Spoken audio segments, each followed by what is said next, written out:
This is the Misdirected Mark podcast, a podcast about gaming, game mastering, and entertaining you, our listeners. We are explicit, you have been warned, and I'd like to thank Mike Willard for letting us use his music on our show. Now let's pick up those mics and get on with this thing. I actually have no idea which opening we're going to use tonight. Oh. Do the one where Chris misunderstands the show topic and hilarity ensues. Nope, that's standard cold opening number 5. But we have a fourth person. Well, hold on a sec. What about me? What do I do? Yeah, exactly. What does Todd do? He does the opening in French. Okay, cool. So, Todd, you have to now speak the opening in French. No? Okay, cool. So I just need a couple Yeah. years to go back and retake French again, because that's not a thing I do. And with that, this is the 380th episode of the Misdirected Mark podcast. Tonight we're going to be talking about mods and hacks with the person with the best name in gaming, Todd Crapper. Thank you, and welcome to the show, Todd.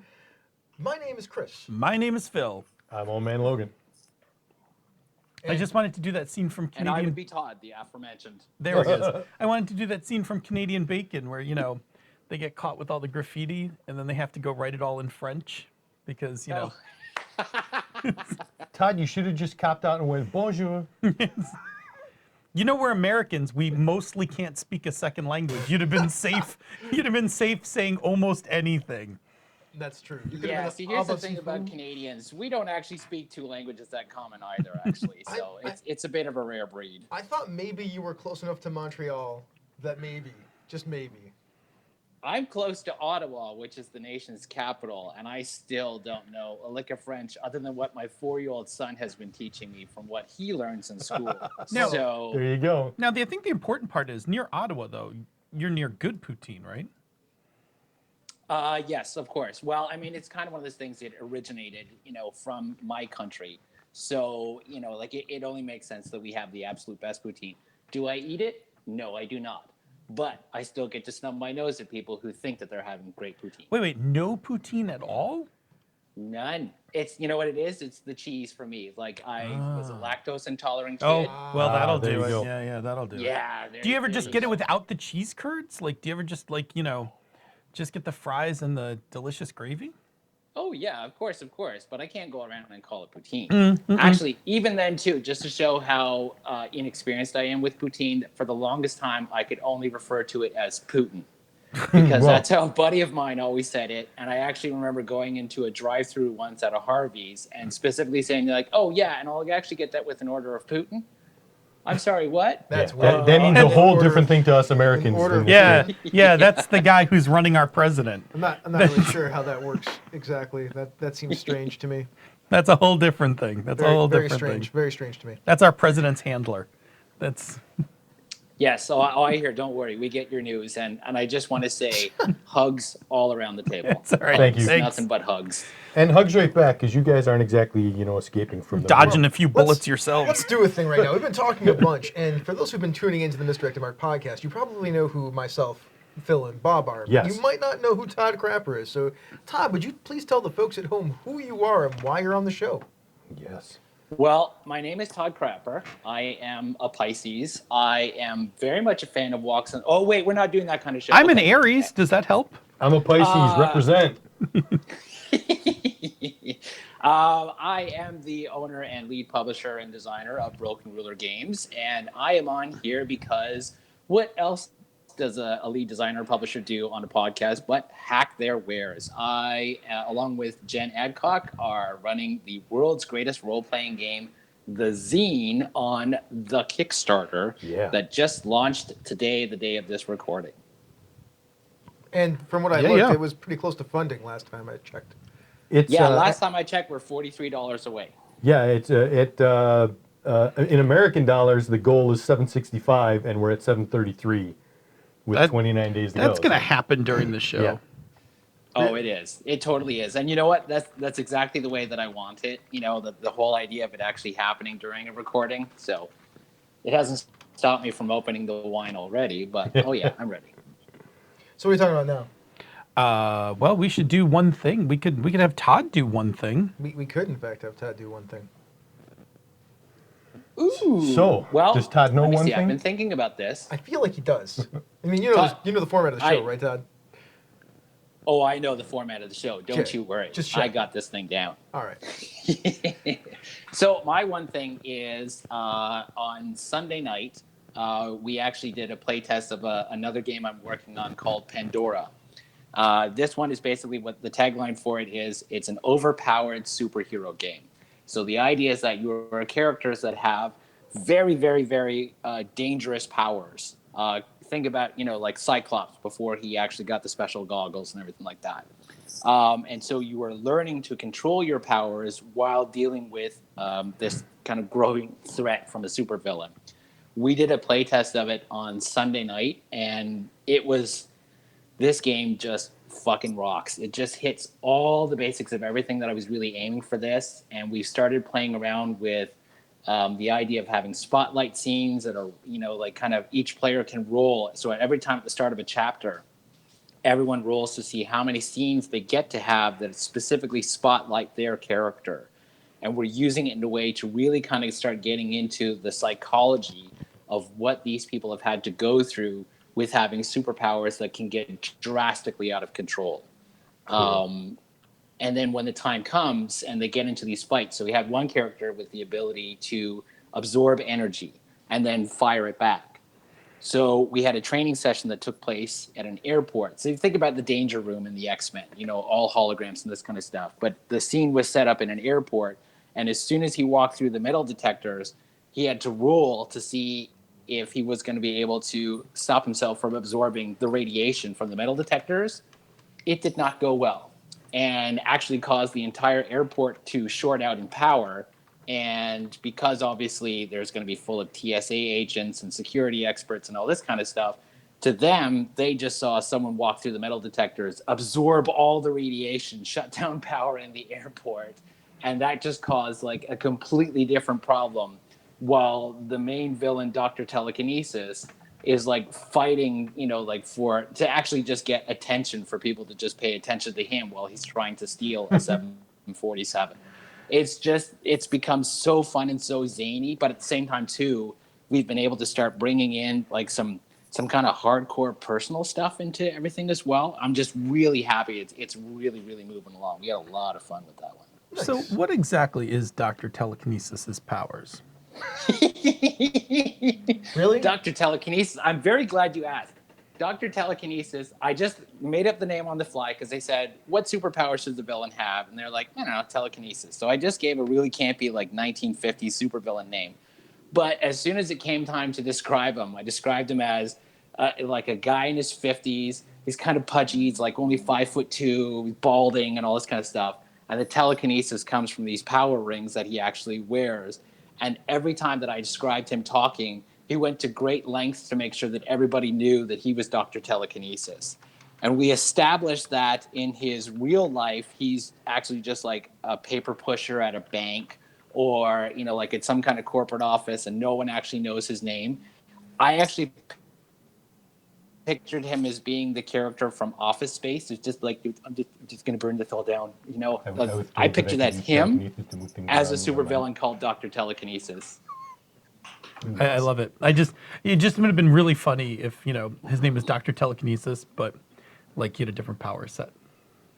Like just, that's part of his, but that's like as part of his evilness, right? Like you're like, well, look out, he can definitely throw things at us, but like that's not what he does. Like, you thought I had telekinesis? I'm evil. I lied. Or even better, it's like it's Dr. Telekinesis, but his power is telepathy because it's the same mistake that everyone makes between telekinesis and telepathy. Yes. Look out, he's Dr. Telekinesis. Why is he speaking in my head? That's right. Bob, would you? So yeah, that's what I did. Bob, would you do your one thing and then Phil? I'm gonna go take care of something real quick. Yeah, so Turn off your lav mic then. Speaking of supers, I just wanted to mention that the CW is killing it with their superhero shows. Those DC shows on the CW are all kinds of fine Gouda. They're doing a Crisis on Infinite Earths this season. It's going to be a 5-part crossover, and all the lead up for it so far this season is glorious. So, good time. If you're into superhero shows, if you're into DC heroes, like the Flash and Arrow and those guys. Highly recommend it. It's good stuff. Good stuff. Mm-hmm. What about And Bill? Linda Carter's going to be on it. The who? Yeah, Linda Carter's going to be on. Everybody's going to be in Linda it. This crossover, they're bringing in Tom Welling from Smallville, the actress who played Lois, and I don't remember her name, from Smallville. They're bringing in the original Robin, Burt Ward, is going to be in it. The voice of Batman in the animated. What's his face? Kevin Conroy. Yep. He's going to be in it as old Bruce Wayne. Just like this host of people are going to be guest spotting in this thing. It's going to be ridiculous. Yeah, that's pretty amazing. Looking forward to it. Mm-hmm. Yeah. What about you, Phil? Let's see. For me, I will. You know what? I will say that my one thing this week was Gauntlet Con was this week. Yeah. And I did a little of Gauntlet Con every day during the con. So Chris and I had a really good show on Thursday night. We did a talk about layers and arcs, and it was actually sounded like a Misdirected Mark show. Yeah, and it was really fun to actually go back through layers. It's funny. I'll talk about it maybe in the after show, but Sunday and I were having a side talk about layers, and about how what is it? Different games, how different, like, I you know what, I have to ask her because we were having a really good discussion about it, but I wouldn't have thought of the topic about it if we hadn't talked about layers on the show. I also did a GMing PBTA games panel with Marissa Kelly, Rach, and Oaklord. God, I'm forgetting everybody's names today. Rich Rogers? Rich Rogers was our MC for the evening. So that was really fun. And then I ran Hydra Hackers and I ran Turning Point on 2 different days. And both of them were fantastic. And I haven't run Turning Point in almost a year because Senda's been running it all year at cons. And I just forgot how lovely that game is. It is lovely. Like it made such a, we told such a wonderful tale. We did Baby Blues, and we was a wonderful tale about a gay couple and deciding if they were going to adopt or not. It was really sweet. Like it ended like kind of caught me off guard at the end. Very nice. So it was really good. Yeah. So that was I Gauntlet Conned all weekend. That seems reasonable. And did other stuff, which we'll talk about in the discussion corner. Nice. How about you? So I played 10 Candles yesterday on stream, sort of. Yeah, I did.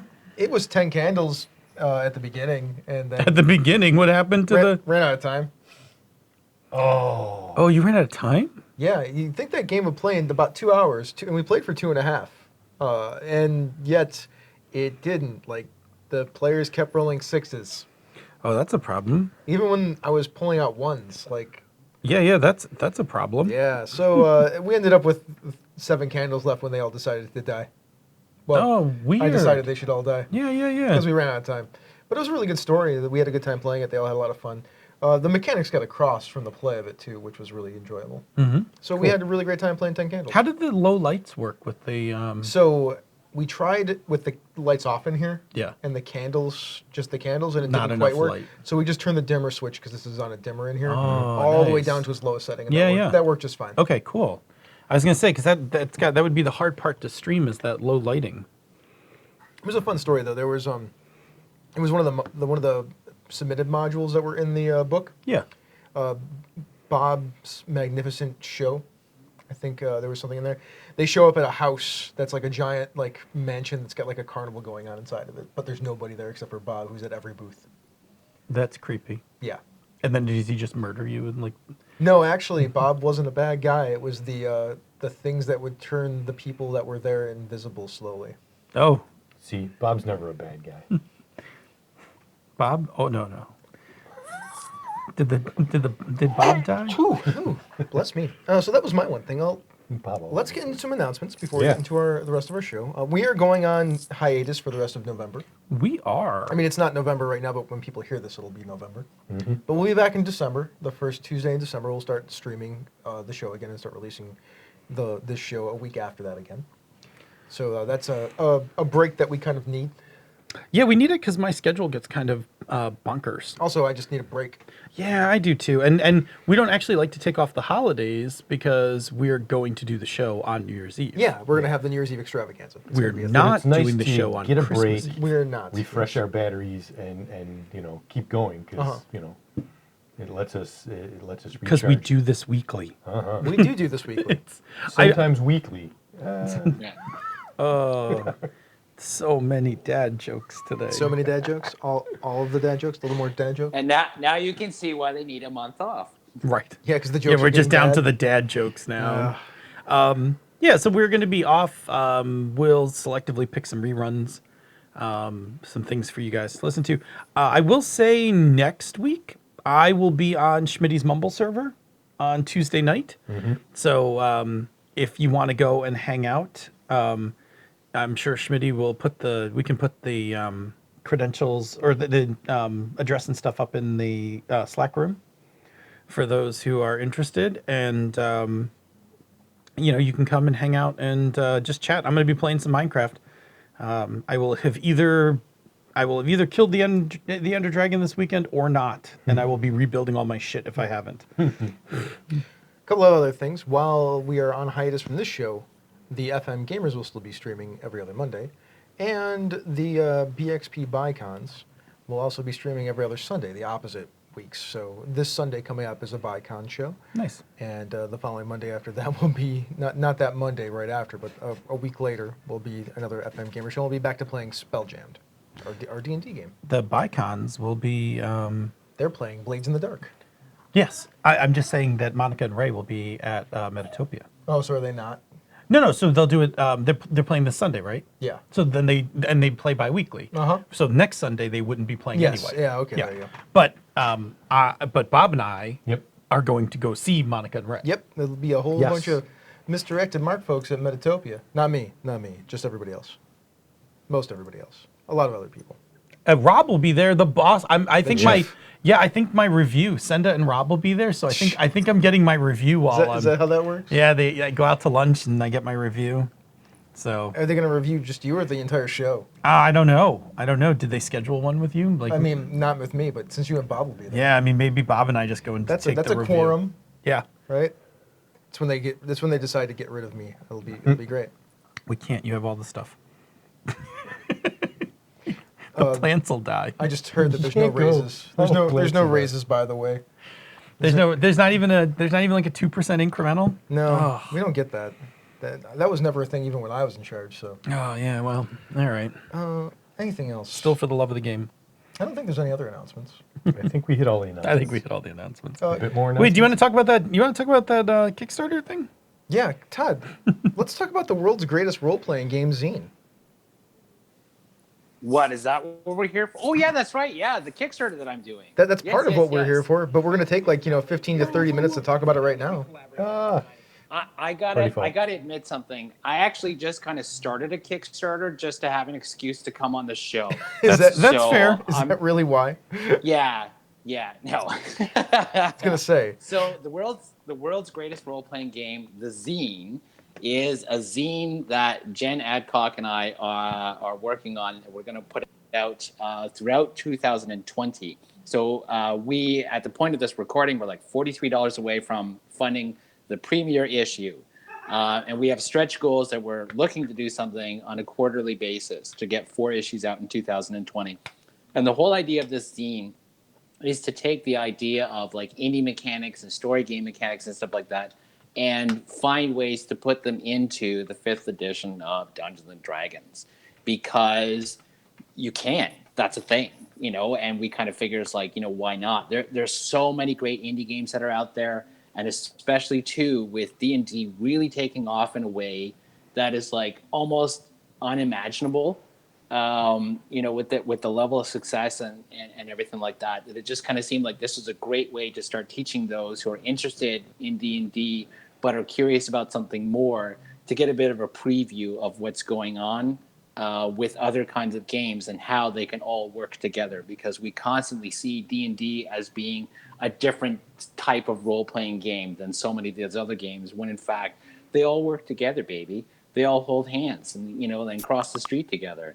So that's what we're aiming to do with the scene here, is to put an indie spin on the 5th edition of the world's greatest role-playing game.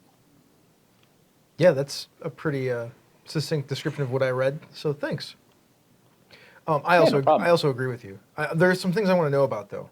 I have some notes. I have Okay. some questions just specifically about the Kickstarter. I would like you to tell me about the building and relationship mechanics that are going to go inside of this zine. If you wouldn't mind, maybe talking a little bit about those, unless that's Jen's side of things.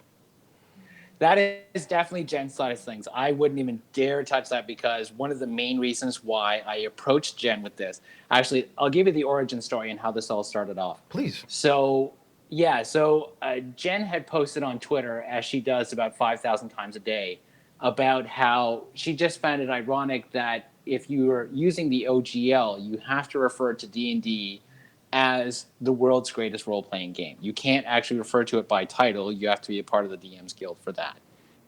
And we just kind of started joking around a little bit back and forth on Twitter about this kind of stuff. And then the idea hit me, is that that's a perfect name for a game unto itself that actually uses D&D, but you're not actually playing D&D. And then the more we started talking about it, the more it seemed like there's a bunch of different things it could do. It's just like, that just sounds like a really awesome title for a zine. And then everything just kind of went and rolled from there. When it comes to the idea of relationship dynamics and high school drama hacks of 5e, that is totally the reason why I asked Jen to be the editor-in-chief for this zine, because every time I talk to her, it's just like she just has this great enthusiasm for breaking the rules that it just always appeals to me. Like that's the thing I love. I love to see things where people break what people thought couldn't be done, rather than kind of following the status quo. So that's Jen's avenue right there. So how that's all going to work, I leave that in her very capable hands. So I guess then the high school drama rule section is probably in her domain also. Oh, yes. And I think, too, is I'm really looking forward to seeing it, because if there's anything that's really going to make people do a double take on, converting 5e to a high school drama RPG, it's going to be her. And, I'm really super excited to see what she comes up with for that. Me too. That sounds fascinating to me. But I do have this other podcast called Down with D&D, so I'm very interested in pretty much anything related to Dungeons and Dragons. There's one other thing that I wanted to bring up. The world's greatest role-playing game, The Game. I saw that in there too. Would you care to explain a little bit about that and how that's going to work? Yeah, that one I can definitely talk about, because that's one that I'm going to be working on. So the world's greatest role-playing game, The Game, that will be featured, my goal at least is to have it ready for the premiere issue of the world's greatest role-playing game, the zine. Play along at home, folks. So the idea behind that is that it's actually a PBTA game about the standard player types that we've all come to know and love in D&D. So like the min-maxer, the rules lawyer, and so many other ones, using those as PBTA playbooks, so that while you're actually playing D&D 5th edition, your playbook allows you to basically do something special in the game. You could look at them as being cheats, or you could look at them as being, kind of like modifiers, however you want to look at it. But the idea is that, so if you're playing the rules lawyer, for example, and the current draft that I'm working on has one where the rules lawyer can actually, at any point in time, state that the GM has actually used the rule incorrectly. And when it does so, they gain advantage to their next roll. But then what happens is that the GM actually discovers that they were right the first time, and so the rules lawyer then takes disadvantage on the following roll immediately afterwards.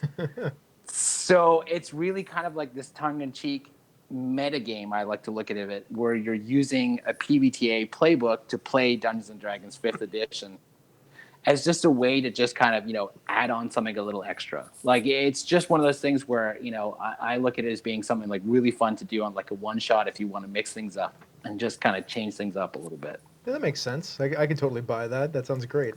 One of my favorite app games for my phone is a game called Knights of Pen and Paper, which has a bit of that meta sort of style play to it, where you are playing a character playing a character.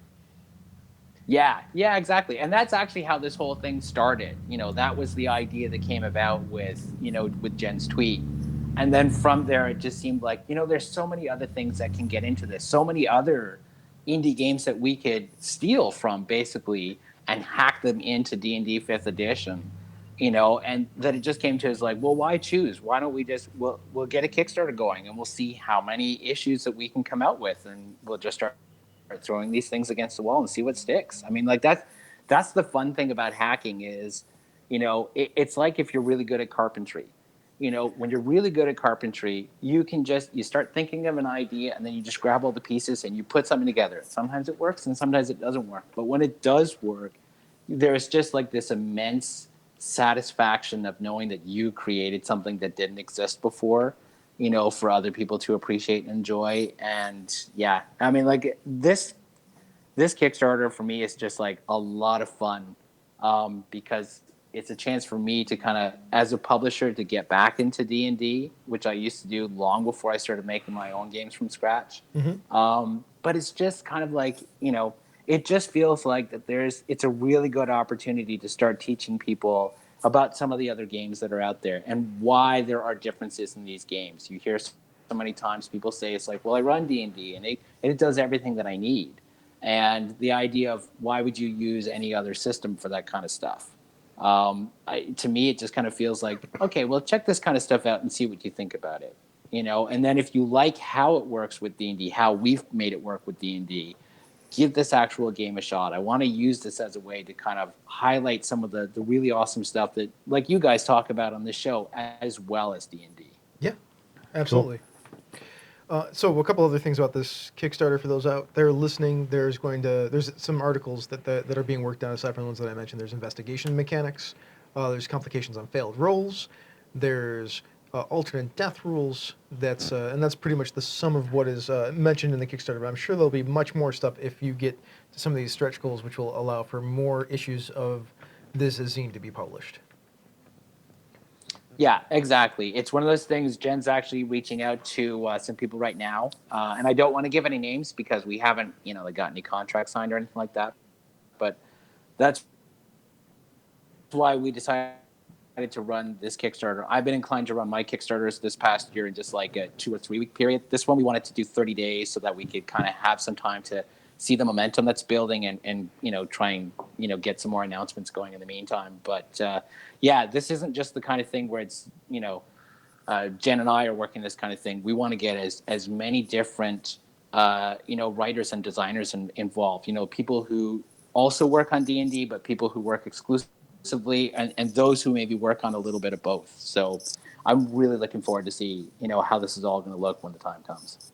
Nice, very nice. Bob, before we move on to our featured segment for the evening, are there any questions from the chat room that we might want to bring up? We have a question here from Avi the Jackal. Will the zine list references for where the hacking mechanics are drawn from, like the other games that you're pulling them from? Yeah, definitely. One of the things that Jen and I have talked about is we want to give each contributor a chance to give like a little introductory paragraph on what inspired them. So I can see in some cases they may be some ideas that they're not a direct hack from another game, but it may be very much inspired by other kinds of games. But there is going to be a section that we want to provide at the beginning of each article where the writer gives us their inspiration. And I especially want to make sure that we're able to give that kind of attention to those games. So like with the investigation mechanics, I am totally going to be using Gumshoe as an inspiration. And so as a result, I definitely want to make sure that there are going to be links in the article to Gumshoe, Pelgrane Press, some of Robin Law's games, everything else like that. Because that's the secondary goal of this zine, is to introduce D&D fans to the other games that are out there on the market. Right. Cool. All right, let's move on to our next segment, which is the workshop. You ready to go to the workshop, Phil? I mean, I heard those knuckles crack. I mean, if you didn't hear that on the podcast, the knuckles were cracking. Let's do it. Just cracking. Here we go. Workshop! Workshop! Make mods! Add hacks! Make your game different! Make your game better! Make your game more the way you want it! Have fun doing it! Workshop! Don't suck. All right then. There we go. I can't hear out of my right ear. Yeah, you're welcome. Are we done yet? Can I have some candy now? Yeah, absolutely. You can totally have some candy. Enjoy another heat bar. That'll help soothe your throat. There's a yeah, right. Like it won't gum it up or anything like that. Or I can- plum. So Phil is eating candy and putting the wrappers in our coffee carrier, the one that we have to ask for every time we go to Tim Hortons. I have a feeling that coffee carrier might be filled with wrappers by the time this show's over. I wonder if we get a discount if we bring the coffee carrier back. I know, right? That'd be nice. Just give us like 10 cents off or They'd something. be like, do you need a coffee carrier? Nope, we brought our own. That would be funny. All right. Save that for next week. So we're going to talk about rules, mods, and hacks with Todd Crapper, the greatest name in gaming. And we're going to start with this discussion around the world's greatest role-playing game, but we'll branch out from there because that's what we do here, right? We talk about everything. And plus, this zine is actually about every game under the sun being brought into, at least maybe not every game, but a lot of games under the sun being brought into D&D. Yeah, I could say it on the show because I don't care. So, Todd, my first question, I suppose, for you and for the table is why add indie rules to 5th edition at all anyway? Well, I got two answers. One, why not? Two, because I said so. It's one of those things where there's so many different mechanics, and even then, too, when you look at the evolution of D&D 5th edition, they actually took a lot of things that were happening in indie game circles and story game development, and they incorporated it into D&D in their own way. So even when you take a look at inspiration, that basically was inspired by the idea of players having some level of narrative control and being able to, bring in elements of their character's backstory and personality and receiving an in-game benefit into it. So it's something that D&D has already started doing. And now it's just a matter of just, for me, showcasing what else is out there. Because, like, I've been playing D&D, like Rules is Written, for about the past year in a couple of different groups. And there were quite a few times where, we would do something, we would use the mechanics as they were actually written. And then some of us would kind of look to each other and say, oh, you know what, actually system would handle this really well. Fate, if we had some aspects on the table.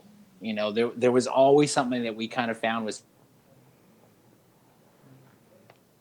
Uh-oh. just like, it wouldn't take much. Oh, what's the uh-oh? Oh, you dropped out for a second. Oh, did I? Oh, Yes. for crying out loud. Dude. Okay, well, It's okay.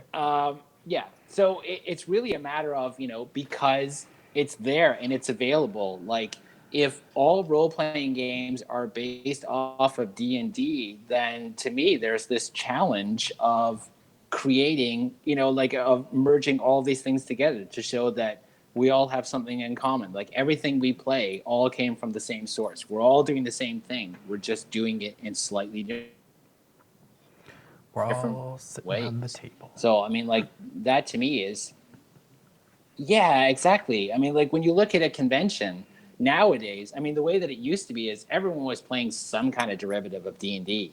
But now when you go to cons, it's just like, sure, maybe half the tables are playing D&D and or Pathfinder, but so many other ones are playing so many different games. It's become like such a diverse market that, to just kind of focus yourself on just like one set of rules, like one book to handle like every single possible session that you ever play. It almost just kind of feels like, well, I only watch, like one type of movie that comes out of one country or something like that, rather than just trying to experience all that cinema has to offer. So that's how I look at it with this. I am with you. Like I only asked because I wanted that answer. It's what I would have said, so I have nothing else to really add to it. Like, yay. Go with that ideology. Okay, so there is actually a bad answer, and I'm going to go ahead and I'm going to give it. So a couple of months ago, I actually had an interview with a role-playing publishing company in Ottawa, and they did, I can't remember the name of the Kickstarter that they had, but they raised $1 million Canadian, so 700,000 American. But they raised $1 million Canadian on Kickstarter for a D&D 5th edition campaign where basically they play animal characters. I really wish I could remember the name of the game. But I went to go and I had this interview with them, and they were able to use the money. They actually bought like space that used to be like a boxing training facility. They have warehouse storage. They've got like in-house staff. It We have a was drop. like Okay, to work. that's back. You have to start that one over because Yeah. you dropped out. Oh, really? Yeah. Wow, there must be something with my phone. Okay. So, I had this job interview with this company, and they had a warehouse facility. They had like everything. You know, it was just like everything that you dream about when you think what it must be like to work at a role playing company. And they did it by actually putting out something for D&D 5th edition. I didn't get the job, but I could totally see that there was now like the money was actually there. So my bad answer is I wanted to do a D&D Kickstarter because the money is there. But then I wanted to do it in a fun way that I would actually enjoy being a part of, and that would fit the brand that I have with Broken Ruler Games. That makes a lot of So sense, that actually. Yeah, that's the bad answer. I don't know if that's a bad answer. Why is that a bad answer? That's just another answer. It's a greedy answer. There we go. I don't know. It's an answer where you want to be able to like make some money doing the thing that you love. That is true. And I do love these. Yeah. So there, I don't think that's a bad answer or a greedy answer. I think that's a pragmatic answer, if nothing. What do you think? Yeah. Pragmatic. I mean, listen, if you're gonna, I mean, it depends on how you're approaching the hobby, right? That's true. I mean, it depends on how you're approaching the industry. Are you approaching it as a hobby, or are you approaching it as an industry? Let me put it this way: Todd is somebody who works in the games industry and is seeking active employment beyond what he already has in the games industry. So I don't think that's greedy at all. Yeah. So then you got to go make money. That's right. Yeah, it's just like contradictory to how it was when I first started like 16 years ago, where it's just like, no, there's no money to be made in here. You do it for the love of it. Now it's like, whoa, people are making money off of this? Some For real? money. No, you still, So, if you're in you the indie space, you still don't make money. That's true. There's no indie Yeah, money. okay. Yeah, no, that's true. Granted. Yeah.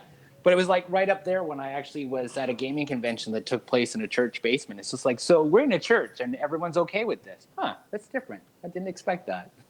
Because for me, it's like my role playing started during the satanic panic of the 80s, you know, and it's just like, you just kind of keep that low. I mean, like, you'd rather read an Archie comic in high school, like in front of all the pretty girls in the cheerleading squad. So, yeah, I mean, like, everything has just changed so dramatically over the last 10 years. It's phenomenal. 10 years. But by the way, our very intelligent chat room, Winton probably found the answer to the question of what game that was, which is the Humblewood. Yes, there it is. Thank you, chat room. Chat room sharp. All right. Chat room why we keep is them on So it. what's our next question? Sure. This is a thing we talk about a lot on the show. So I'm gonna ask the next hard question, which is, what's the tipping point between continually adding rules to a game and just going and playing another game? By the way, the first question wasn't a hard question. That was just a softball. Like to Oh, that was the spark softball one? conversation. Sure. Yeah. All right, so this will be the harder one. Like, I'm all for extending games, but I am also the first one to say that if you extend a game too far, you're really just not playing the game you should be playing. Yep, and that's very true, and I would agree with that. So one of the goals we have with the zine is we're not trying to create a series of rules that all work together to create one super D&D. This is about creating something where it's just like, you know, do you want to do a bit of a murder mystery with your D&D, but it's not quite working out for you? Give this a shot. Do you want to do something where, you know, like there's some alternative rules to you know, versus the death saving throws, you know, that really kind of put a little umph into it? Give this a shot. For me, I'm a firm believer of is that you've poured it in enough when it works perfectly for your group. That's one of the beauties of this kind of thing. Like, this is a medium that is adaptable to every table, every person who sits at that table. There's no one way of doing it.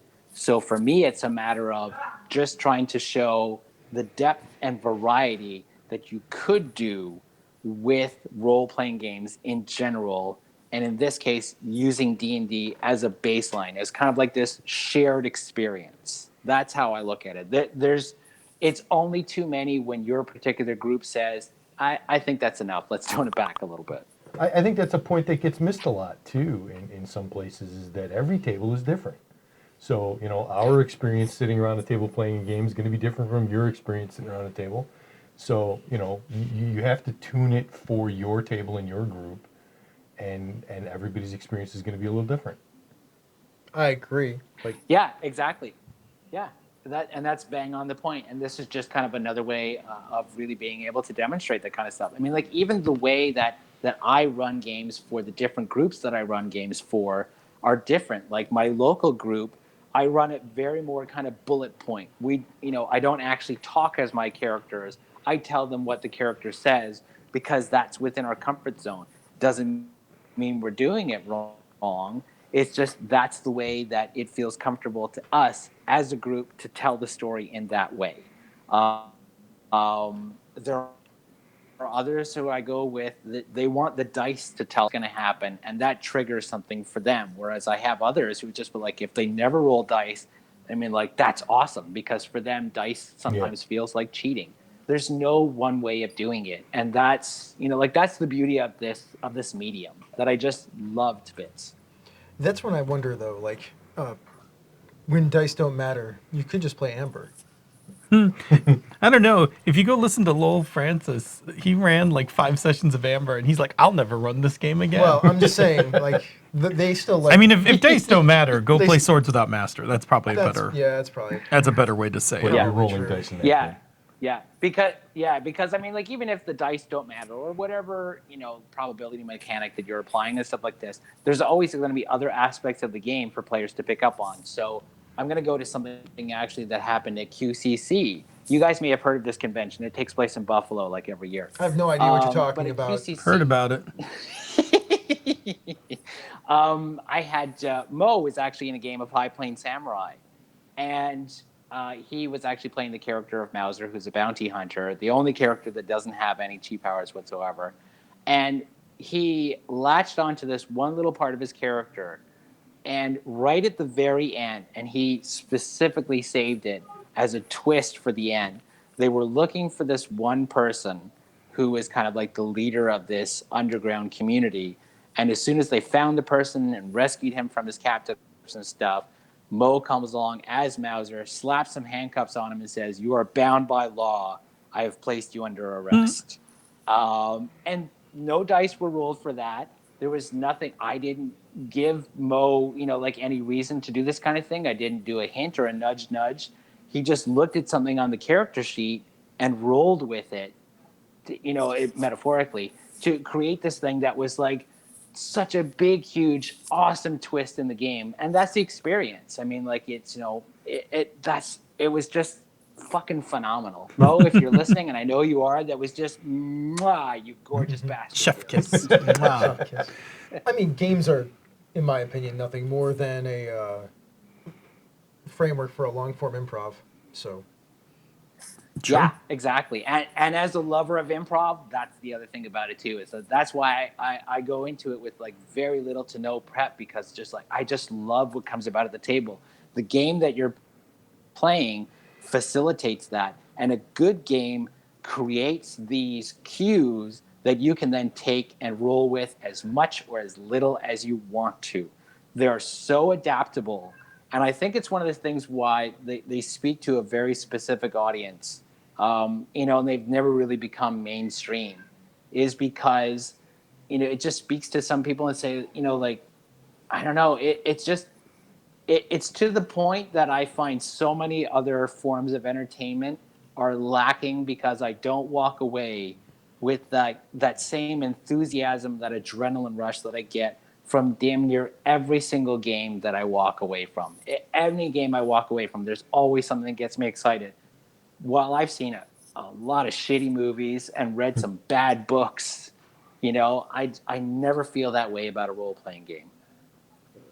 So let me ask you, Phil. What do you think the tipping point is between adding rules to a game and playing another game? I think that I think if you are trying to alter probably the core mechanics of the game, you are probably in the wrong space, right? So if you're trying to fundamentally alter the core mechanics of a game, you probably either need to hack the game into something else or go find another game to play. Sure, I'm with you. I think if you have modded it, I don't know. I don't know if there's a limit to mods as long as all the mods work together, right? Like if you've put so many subsystems in your game that you actually hardly hit the core mechanic because you're just staying inside a whole bunch of subsystems, you may also not be playing the right game. I mean, preferably your modifications or extensions, which maybe we should do a definition of what modifications and extensions are.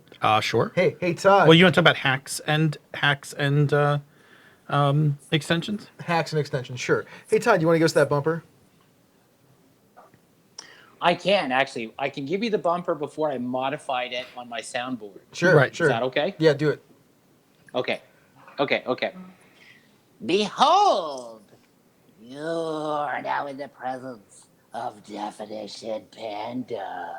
Why You didn't can we see get why I that need my version? I could just cut. Look, you screwed up though because you talked over him at the end. Otherwise, I could have just cut it out. Sorry. And then I could have decided which one I wanted to use: the Cobalt version, Yeah, or the right. Godlike version. The Cobalt version kicks ass, I might just keep the Cobalt version at some point and just stick it on the soundboard. too. right? Yeah.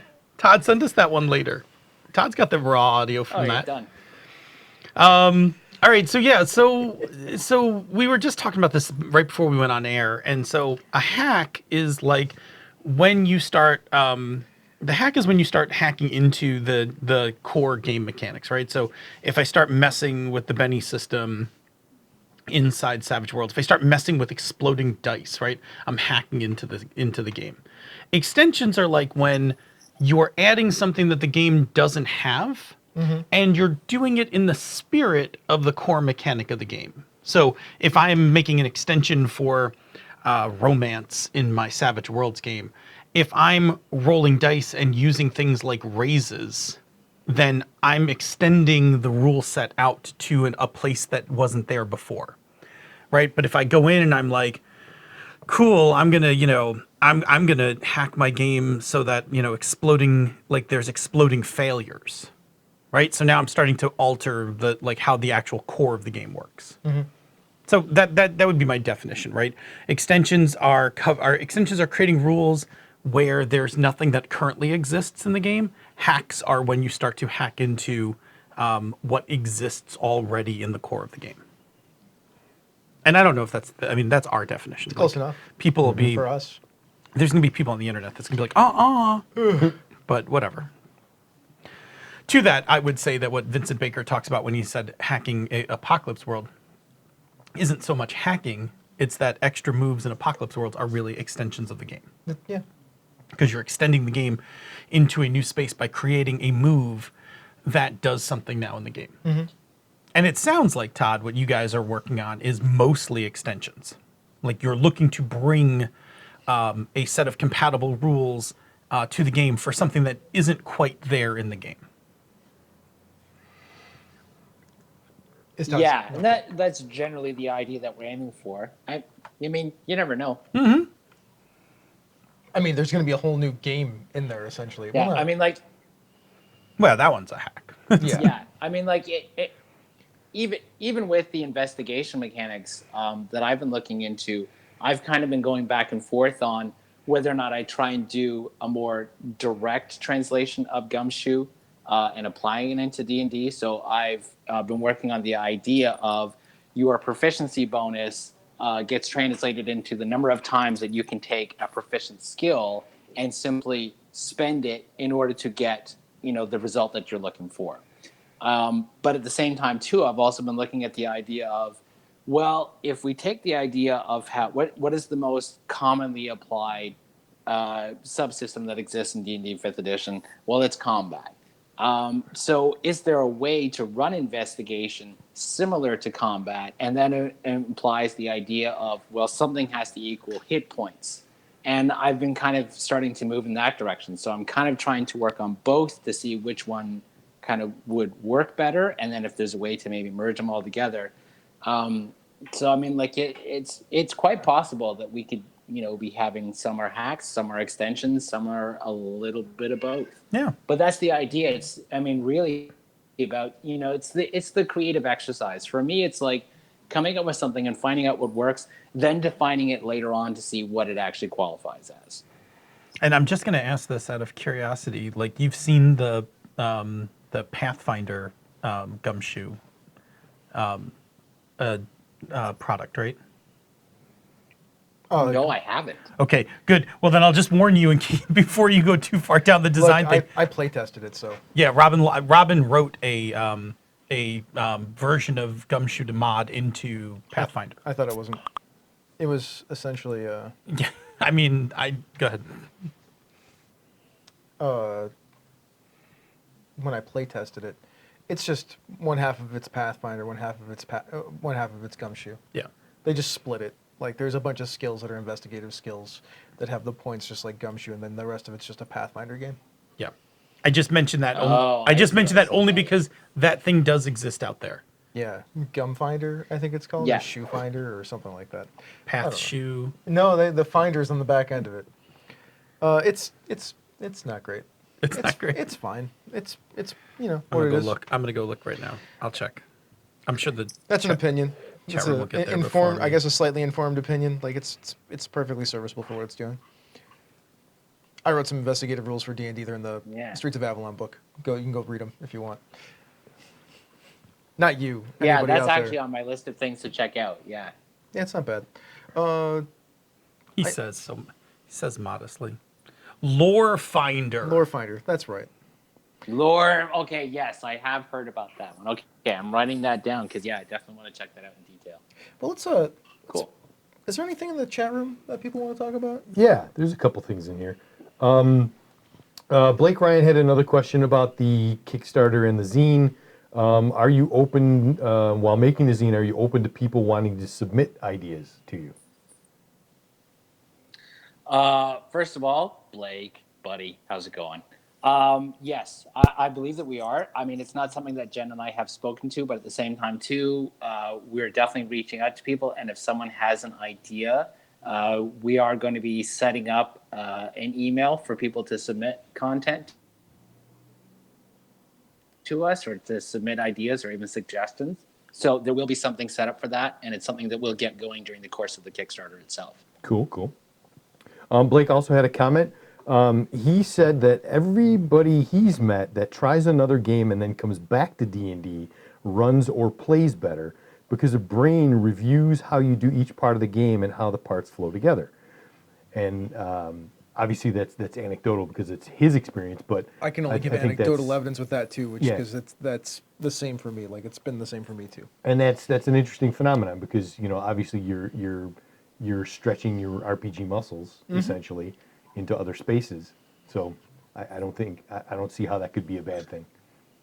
So From all the people, Yeah, I mean, exactly. Well, and that's go ahead, Todd. Oh, sorry. What I was going to say is that's one of the benefits of, kind of dabbling in a little bit and just, trying out a few new things is you just kind of see, because every game has a preferred approach to how they like it to be played.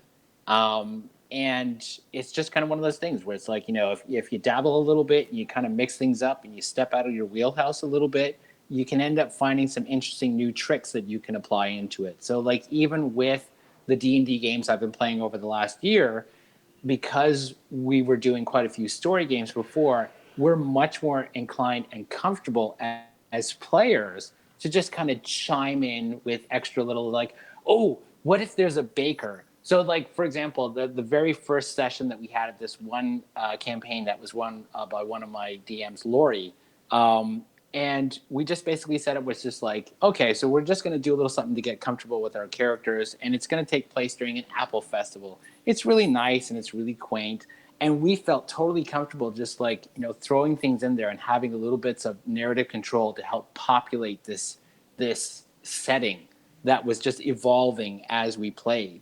And that comes from a lot of story gaming mechanics, and it was something that we were totally comfortable throwing in there, and that Lori was able to then take and roll with the punches, because we also felt comfortable in knowing where our limits are. We didn't want to go ahead and say, and then a terrifying wizard just walks into the middle of everything and melts every single apple off the tree. We know that's not the way that's best done.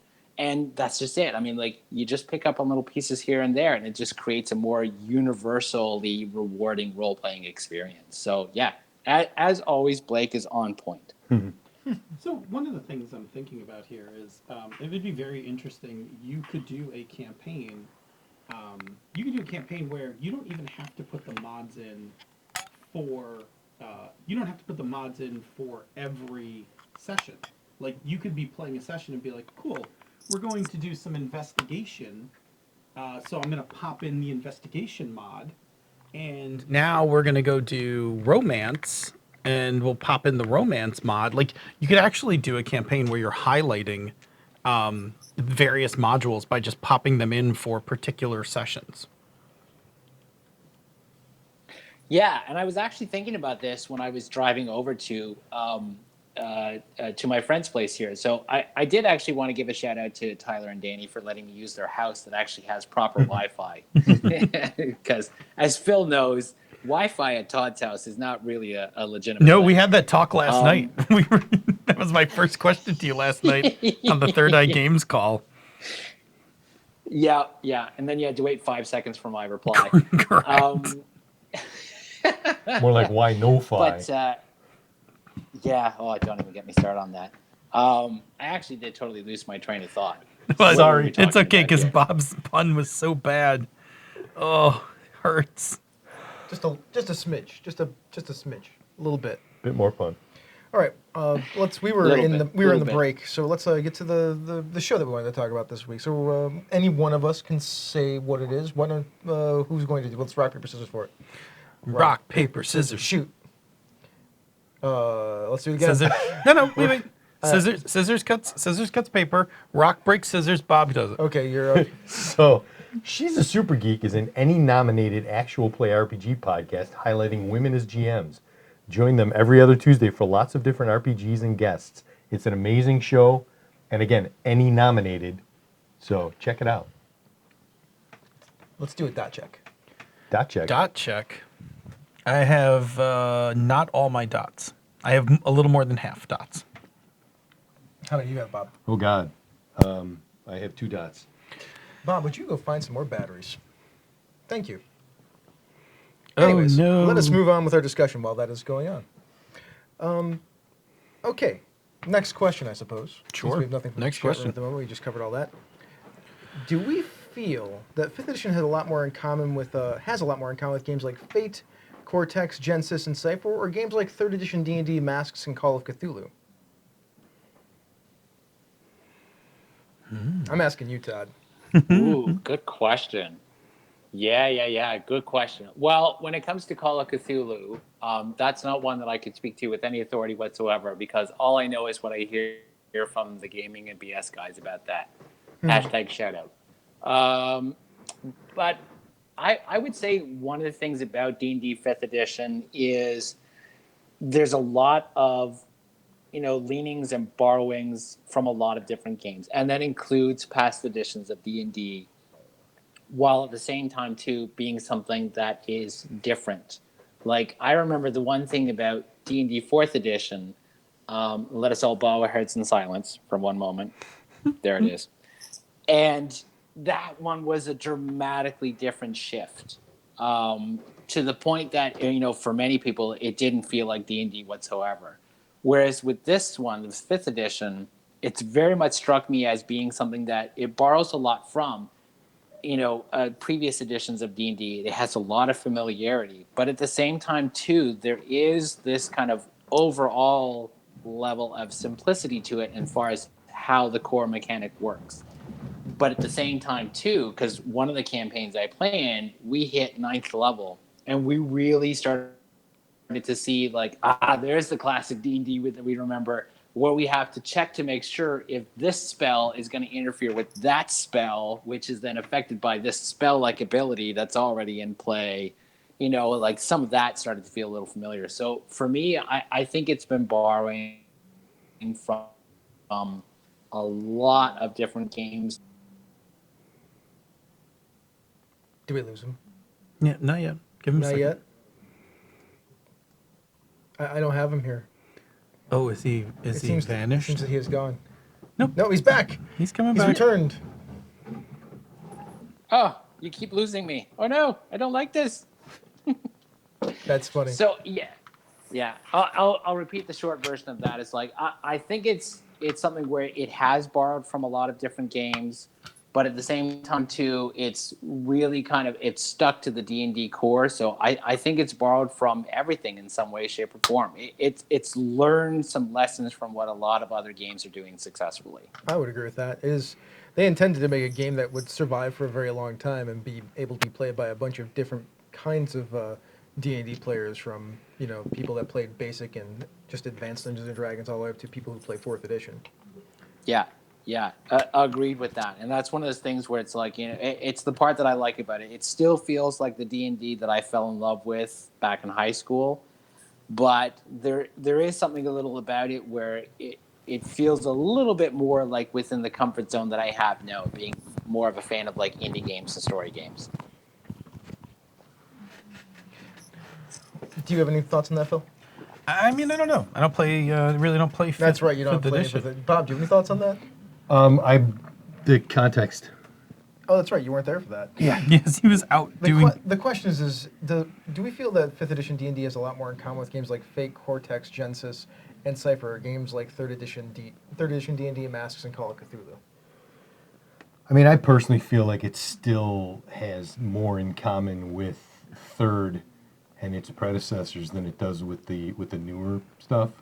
But it's definitely learned some things from the story game community and other indie type games. That's interesting. I think it's more like I think this version is more like Fate, Cortex, and Genesis than things like Masks or Call of Cthulhu in 3rd edition. But that's just me. And the reason I think that is because it's so much more modular, has so many more extensions that you can just stick onto it and pull off of it, and it doesn't really affect the gameplay at all. They certainly did a nice job of working on the modularity.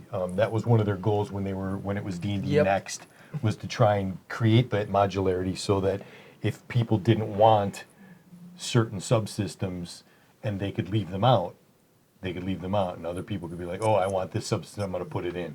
So I thought they did a nice job with that. In that respect, yeah, you're probably right. Phil, you want to ask the next one? Even, I'm sorry, even go in ahead, the Todd. way that advantage and disadvantage applies, actually, it's still really it's a little looser than so many of the modifier tables and charts and stuff that they provided in 3rd edition, where it was like, well, no, this specific circumstance specifically says it's got to be a +2. This circumstance says it has to be a +5, and everything else like this. Advantage, disadvantage is a really easy way to just be like, yeah, that sounds like you've got advantage, while also still having some very clear definitions on when it applies. And that's something I think they've taken from something like Fate, where it's just like, it gives a little room that if the GM wants to stray from what's written in the book, they totally can without breaking anything. Mm-hmm. Absolutely. It's one of the best things about that mechanic itself. Phil, you want to give us our next question and get a little bit away from D&D and more into a generalized design question? Yeah, I mean, what are some of our some reasons to add rules or hack rules in a game? Like, why do we do this? That's a good question. Do you want to go first, Todd? Yeah, I mean, really it comes down to any time that I've ever hacked a rule in a game, it's just been because it could be better, or I feel like maybe this is a good chance to try something else. I'm trying to emulate something specifically. And it doesn't always work. So like in my 3rd edition days, I decided to play around with the idea of using called shots, so to speak, if you wanted to just like cut somebody's head off and just kill them much, much faster than before, that you could do that. And we played around with that. If for me, it's just you hack something just because, well, we've done that and it's okay and it works, but I really feel like, what if we try it some other way instead? For me, it's kind of like experimenting. It's like cooking food. You could say it's like, yeah, this is really good, but I feel like it could use some more oregano. or I feel like it could use some wine or something like that. And then you try it out and you see what works. And sometimes you become pleasantly surprised. And other times you never speak of it ever again. Yeah, hacking games is a lot like cooking. I would agree with that. Yeah. Yeah. Yeah. What about you, buddy? I mean, I think I hack games mostly when I feel like, and I think I hacked games more when I was younger than when I've gotten older. When I've had a change of heart of this. So I definitely, when I was younger, had the spirit of this game's missing a thing I need in order to do a thing. So therefore, I will hack it into the game or extend the game to cover that. But as I've gotten older, I've just my general trend is not to hack things. I just play the game as written because I want to experience what the designer put together. So now the offshoot of that is then I just go make a game, right? Yeah. Which is worse than hacking, right? Like it's a way dumber idea. I'm just gonna carve something out of Right. raw energy. Yeah, and make something. it's way dumber. People don't do that. Just go hack games. Don't make games. It's a terrible idea. It only leads to anguish and ruin. So yeah, I mean, that was always my thing was always this thing is missing. I need it, so I'll just go make it. And then nowadays it's there's a type of game I want to play. I can't think of a game that does it, so I'll just go make one. That's a reasonable answer for that. I will hack games, rules into games, especially just add extensions to games or create extensions for games if I want a feel or a tone for a short period of time. That is the primary reason why I will hack or create extensions for role-playing games, because I really like what this game does 80% of the time, but I want to have a horror session and I need some horror rules, and this game doesn't have really any good horror rules or horror rules that I think are effective at doing what I want them to do. Yeah. So that's when I will go find an extension or hack it a little bit or build one. That is one of my favorite reasons to do that. Also, all the things that you all said. That's why I'm just adding my own. Well, and I think the theme that we've all come up with is that the game doesn't do a thing we need. Therefore, we'll go make the game do the thing we need. Correct. And if it's too much, like if it's the core activity or the core activities of the game that I want to play, then I should probably just find another game. But if I only need it for a short period of time, Right. no And reason to change that's my not. game. I mean, we should be clear. Like we always say that, but I mean, that's our personal feeling. Yeah. But there are plenty of people who would be plenty fine modding D&D beyond recognition. Or modding whatever game. Right. Fate, I'm just modding, saying, but yeah, whatever. Like modding a game beyond recognition and being happy to play it. Like my feeling is that once you've modded it past a certain point, you're just designing a game. And again, as I've said, designing games only leads to anguish and ruin. So at that point, you should just go find another game that does that and save. And because somebody else has already had anguish and ruin to get that for you, you should just use that. I don't know. I feel like if you're having anguish and ruin from doing the thing of going through the process of designing a game, maybe you should just not design games. Anguish and Ruin is my lasers and feelings hack all about game publishing. There's So a- you can roll Well, anguish hold on, or hold- you can roll ruin. Hold on, you said two different things there. There's making a game, then there's publishing a game. Those two things are not the same thing. Yes, Correct. they are two Those are different two things. very different things. Correct. Anyone can make a game. Yes. Let's be clear. Anyone can make a game. And that's not really anguish and ruin. No, publishing a game is That's a little whole bit more- different matter. That's a little bit more ruinous than anguishing. Yes, publishing is a much more sadistic. Disclaimer: Masochistic. Phil's opinion does not necessarily reflect that of everyone else on the Misdirected Mark podcast or network. It does for at least 2/3 of the people sitting right here. Maybe 3/3 of the people sitting here. Listen, man, I only publish games out of a sense of love because I swear to God, it's not always the funnest job I have. Making games is way more fun than publishing games. So here's a question for you though, Phil. It's like, is it the anguish of actually making the game, and is that relieved by the publication of the game and then the response that you see from people who have read it and then played it? Or does the anguish just simply, like, is the entire process this anguish? Like, at what point in time does it become rewarding that you keep doing it? Well, I mean, it must be rewarding on some level because I'm dumb enough to keep doing it. So, and Suckering other people into and doing suckering and facilitating other people to do it, which is Yeah. even worse, right? No, I would say, I mean, the anguish parts of it is like there are unfun times to designing games. There are times when shit doesn't work. There's times when you have a play test where you think it's going to go great and it explodes on the pad, right? And you're back to the drawing board and all of those things. So there's definitely anguish in design, although I take anguish in design slightly more in stride. Publishing is, I think, more. I think publishing is more grueling in that you have to learn to not equate sales with quality.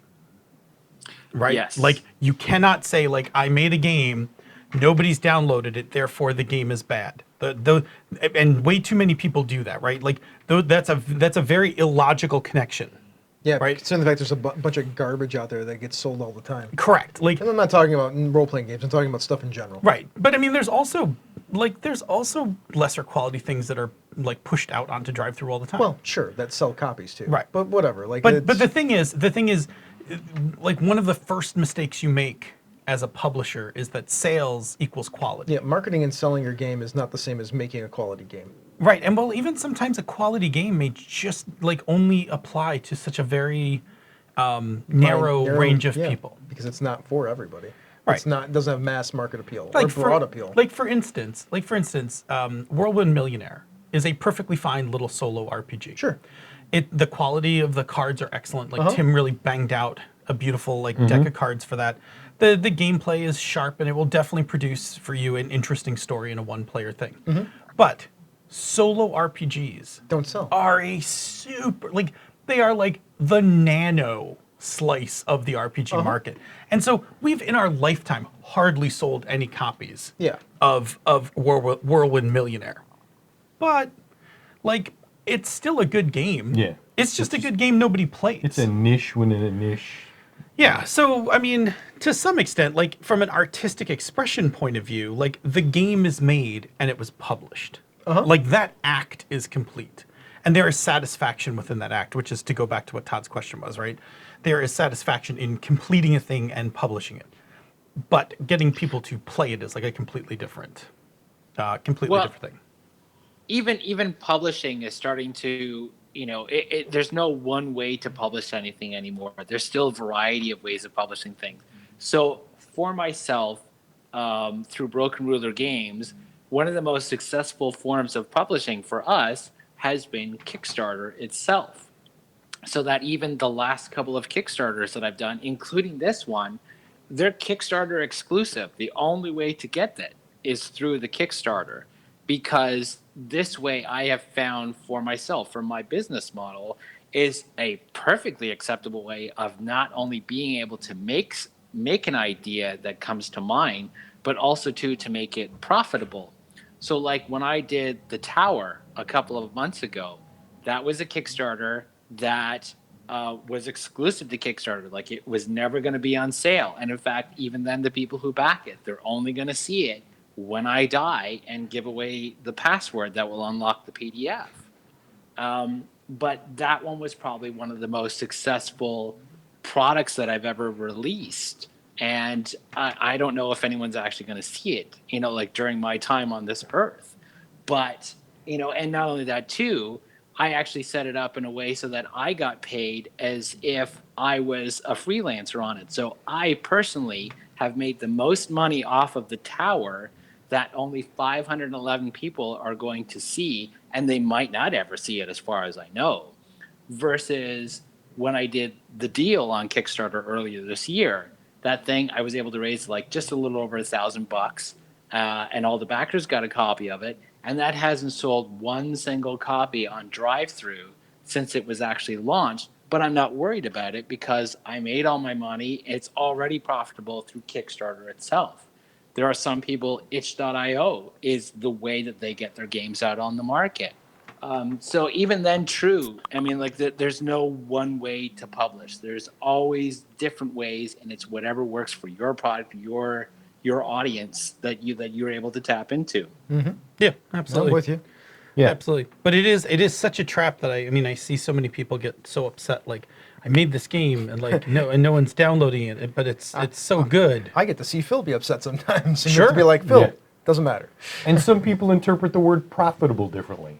It's true. Like Yeah. if all the expenses are paid for, and you made some amount of money over the expenses and costs, then that's profit. Yeah, Fred Hicks That's- actually just posted something not too lucky last week, I think it was, where he basically broke down rough percentages and stuff like that. Yep. How many products through Evil Hat Productions was considered successful, and apparently, I may be wrong, but he said something like 47% of the stuff that Evil Hat has put out is considered a failure, where it's like, nope, didn't, it's not profitable, but we gave it a shot. And I mean, like, this is Evil Hat. Like, Yeah. as far as like all of us who inspire to use Kickstarter to make like, like hundreds of thousands of dollars, like, that's gospel. That's pretty much the same as Jesus saying, hey man, 47% of everything I make is not going to work. It's just, it is what it is.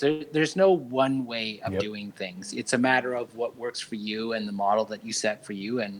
And even if it is one of those things where if there's one person that really connects with something that you created, there's always that, like you've somehow shaped and affected one person's life. And as long as that person paid $10,000 for your product, then it's all good. There you go. There you go, Todd. That's it. The business side of games is not necessarily the same, although it can be intertwined with the artistic validation side of games. No, in fact, it's awful if you combine those two, right? Like, It can be awful if you combine you those. should do the artistic validation and just run your stuff in a business smart way. Like you should not mix those two. Go Or create. if your idea is to make money off of doing this, then you have to come up with a completely different business model. Yes. Yeah. Yep. Like indeed. Like yeah, and I think it really matters. So You better love D&D. Right. So I mean, I will say this, right? Like I know that there's no big bucks out there for my games because I want to just make the games that I want to make, right? Uh-huh. I like making, I always call them Sendas my weird children, right? Like it's all our weird little children. It's our game about, it's our game about life-changing decisions. It's our rom-com Josie and the Pussycats game. Like these are not D&D, right? Like, and Not only are they not D&D, they're even pretty out there for the indie space. correct. Like that's just the thing, right? So if your goal is I'm going to make the things I want to make, then brace yourself. Like if it's not aligned with D&D, brace yourself. There's not a lot of money out there.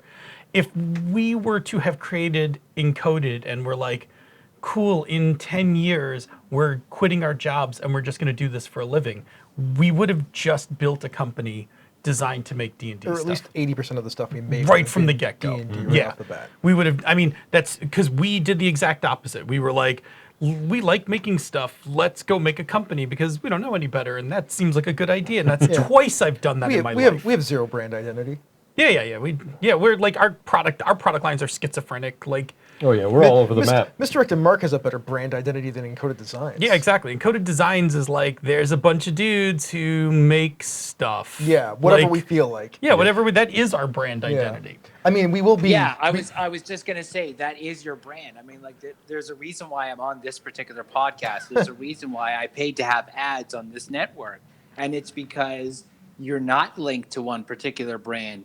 You're polygamerous. Yeah. And I believe in that so much so that actually on our Kickstarter page you are referenced when we use the term polygamerous. I read it. It was good. It was good. Patent pending. Yeah. By Yeah. the way, Senda, you should totally redesign that design so that we can like make more shirts. Just saying. Just throwing it out there. I don't think it needs a redesign. We don't have the InDesign file. We don't have the Illustrator file for it, I don't think.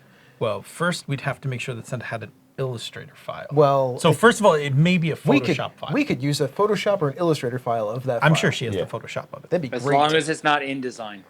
Yeah, not InDesign. I meant Illustrator or Photoshop. Yeah, That would be- because either one of those would be fine. logos you don't do logos in InDesign. There's somebody out there that's like, I do all my logos in InDesign. Like, More power to you. If I that's don't the know way it why you're works, busting that's- that pen yep. tool out in InDesign, but But more power to you. There's always somebody, like as soon as I say something like that, like somebody will jump out on Twitter and be like, dude, I made this logo on InDesign, so suck it. Yeah. Like, I made this one in Word. I'm pretty sure somebody asked how much did the Encoded make on the Taras book. Did that one sell better than the others? I think that book has sold over 1,000 units at this point in its lifetime. I Maybe can more. in a second during the game. I will actually look and check the sales Yeah. records, but I will say, not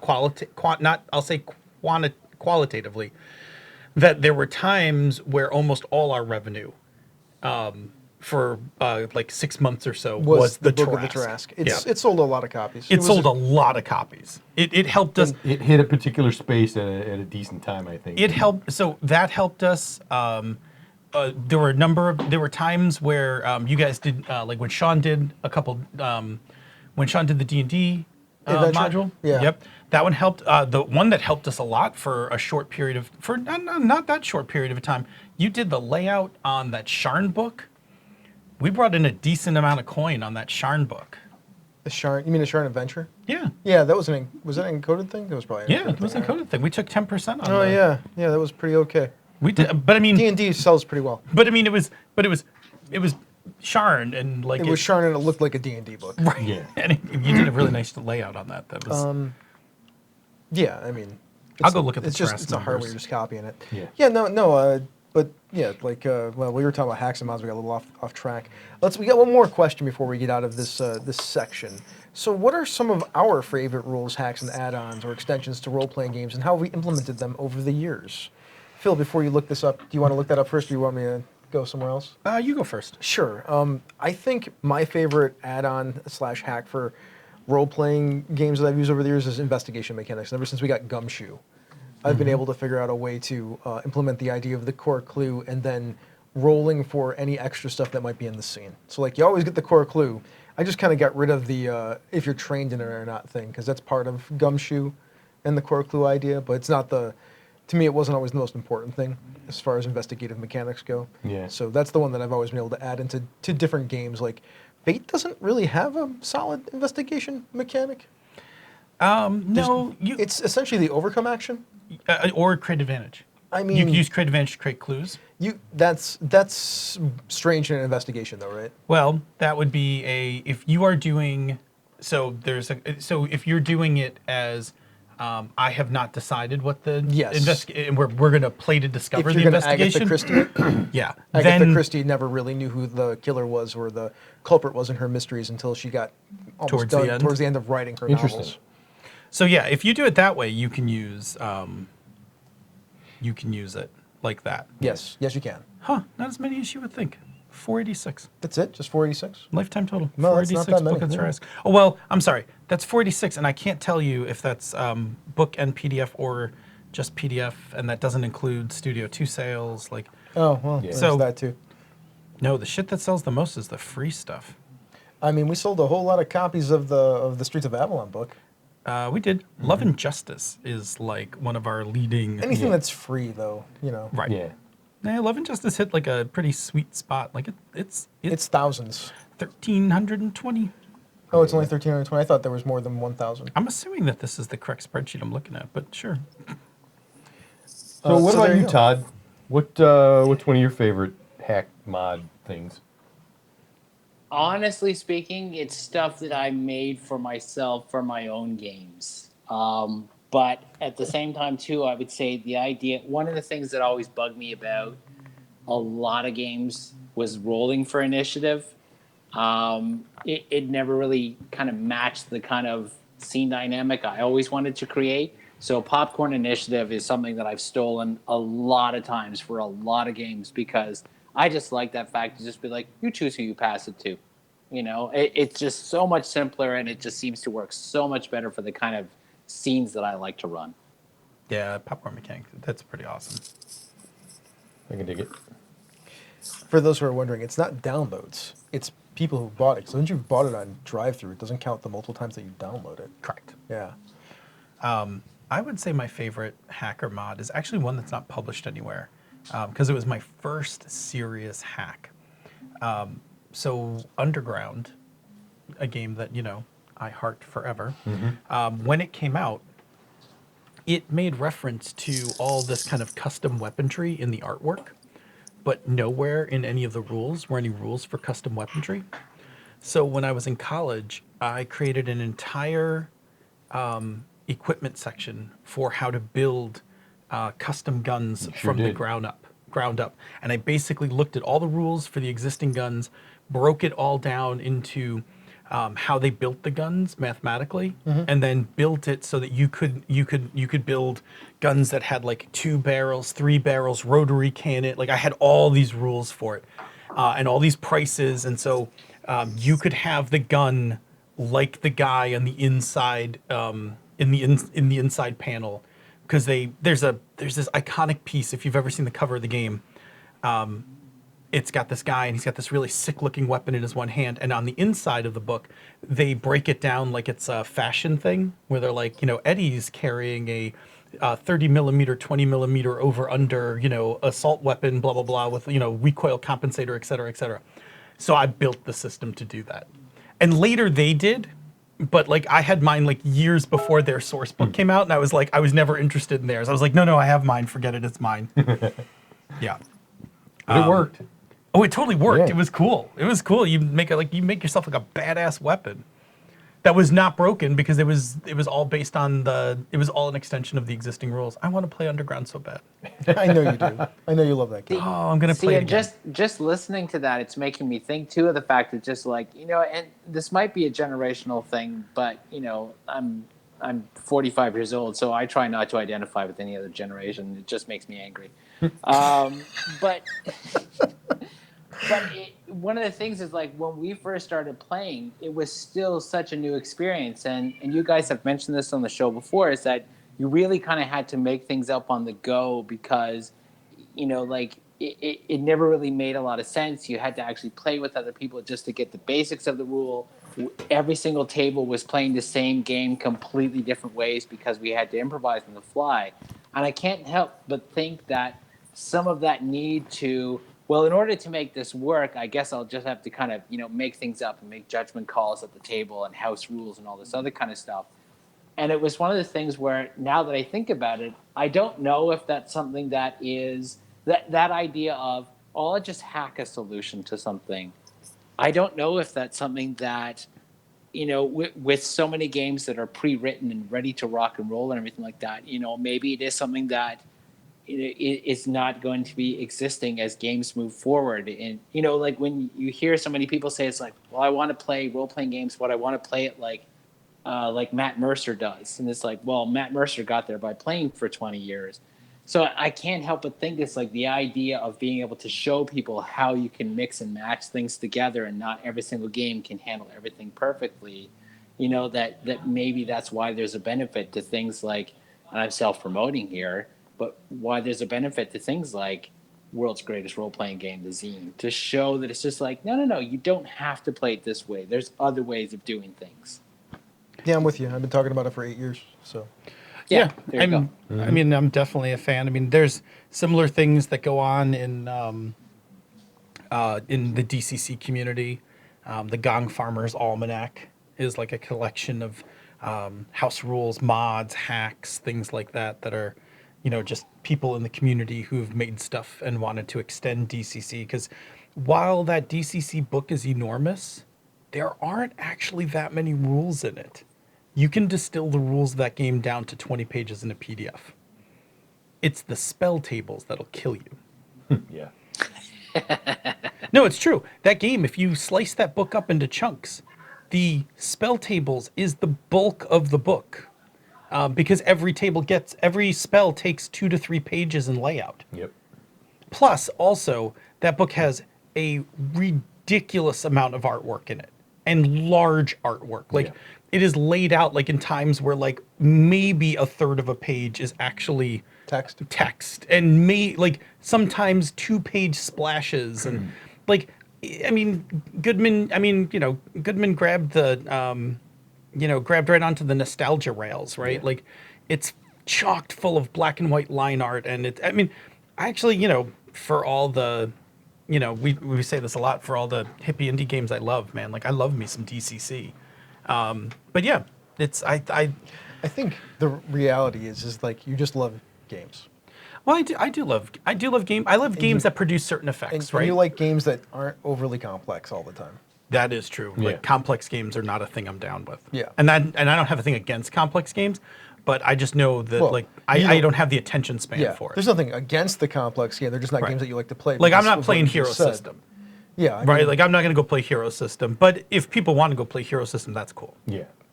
Like it's just not me. I just like stuff that makes sense.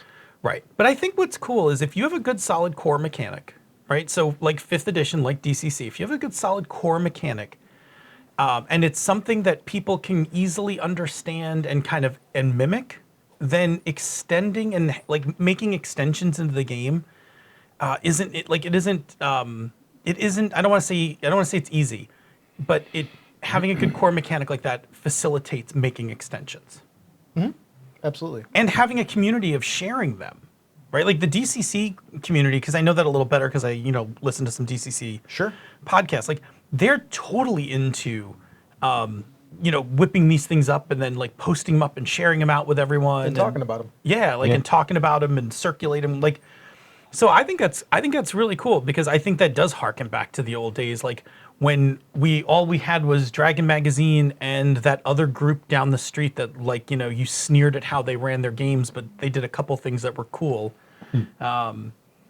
and that was it. There was a statement in the chat room that says that ain't nobody got time for Hero System anymore. I wish I could agree with that, but I feel like Somebody's there's probably out. some people See out again, there. out as soon there, as yep. you say that, somebody out there is like, we've been playing Hero System. We get together every year at Gen Con and play a 12-hour session Right. of Hero System just to play it. Correct. Somewhere out there, there's a group playing Fatal. I mean, No, stop. No one is playing Fatal. If you are Stop. playing Fatal, do not tell us. We don't Yeah, want to do know. not we tell don't us. want to know. Yeah. You should just go. I mean, Soak in your shame. no, enjoy your kink. No. Just don't enjoy it in the public with any of us. I mean, they're not hurting anybody. I don't know. I don't remember Maybe what. each other. Just by playing that game. If there is ever a game that's in need of some safety mechanics. oh, Right? Before you open this book, you need to consent to the following. I mean, right? you should consent to this Content following warning. stuff. Content warning, Yeah. right? Yeah, content warning. Oh no! Stop. That is not a topic we will ever never gonna go fix. Oh, Anyway, I guess Rob beat me to it. I was gonna say a 12-hour session here. It's almost a whole combat. right. Yeah. I mean, how are you gonna finish combat? No, I shouldn't actually make fun of Hero. I've never played a single game of it. So. I think I've played it once or twice. I played Champions. Bob's played Champions. Yeah, All it right. was hard. Well, that was ridiculous. All right. Should we jump into the chat room one more time before we? Yeah, we should. Yeah, give us some questions. All right. So we got some interesting stuff in here. Really, First off, I never would have guessed that from those folks. I know it's amazing. Avi the Jackal would like for us to speak briefly about playing a different game for a couple of scenes or sessions instead of hacking your game. Example: playing drama system for the scenes set in the King's Court, but otherwise jumping back to your D&D game. Well, We talked about some similar. talked about it. Pandas just did the episode on There you it. go. Yeah, you could I go was listen to just gonna say I just listened on the drive over here. Actually, I just listened to Panda Talking Games episode talking about parting games. Yeah, we talked about switching out games like playing, what is it? Like playing Starcrossed for a session, to emulate something in your game and then going back to your game. Like there's totally ways to do that. There's Yep. a little bit of thinking you have to do around it, but not a ton. Yep, exactly. I look at those things as kind of like, when you see like those, like with the Matrix, when they came out, and then they came out with the Animatrix series of short anime films and stuff like this, and then they came out with the video games, multimedia platforms. It's very much the same way, with each media, in this case, being a different game that represents a different way of looking at things. So yeah, I'm totally in favor of something like that, especially too if you're going to run like a little one-shot, like kind of flashback story or something like that for a particular character, and just to mix things up a little bit. Mhm. Oh, hell yes. Yeah, we talked about just within the last week or two doing For the Queen to start building your characters and the setting for a game of Swords Without Master. Yes. And when the card comes up that says the queen is under attack, what do? Bam, you roll into a perilous phase and you start playing. Yeah, your Swords Without a Master. Queen. Yeah. So that would be very So, interesting. because this show is explicit, let me just say to that idea, fucking yes. Right? That's almost what I said exactly Yep. to the word when I was told that idea too. Weird. So somebody has to actually now pull the trigger on that. Oh, I want to pull the trigger. there's so many people interested in doing that. Like I would like if we do it here, like I don't want to do it on a Sunday morning and miss Chris, right? Yeah. So if we're gonna do it, we should go do it together. Yes. Like we should Yeah. but yeah, I mean, people should just take that idea and run the fuck Yes. with it. Like run you with just it and then run tell us with all about it. Let's Yeah, go- right. Guys, you can all just go play the game. It's fine. Like, yeah, go do it. Like it's okay, go do it, and then come back and tell us how it He's was. telling us to go and do it Yeah, you without can him all on a go do it. Sunday. Yeah, but I on like Sunday. playing Swords with you. I know. Well, we don't have to do it on a Sunday. We're doing other stuff on Sundays. Yeah, I know. I got games all over the fucking place. We'll find a way to play I it. do too, but I tend to play them online or at my house. I'll come to your house and play. Okay. All Like right, that's there you okay. go. Like that's you have tables and chairs and stuff. I come do. to your house and play a game. All right, I'm going to move on to the next question not so out we of can the get a couple more out Sure. of Sure. here. Ange said, do you feel there's an attitude that you shouldn't mod or mess with the rules of smaller indie games? I sometimes feel a little guilty when I'm not running a game exactly as written, like I'm not being true to that indie game. No.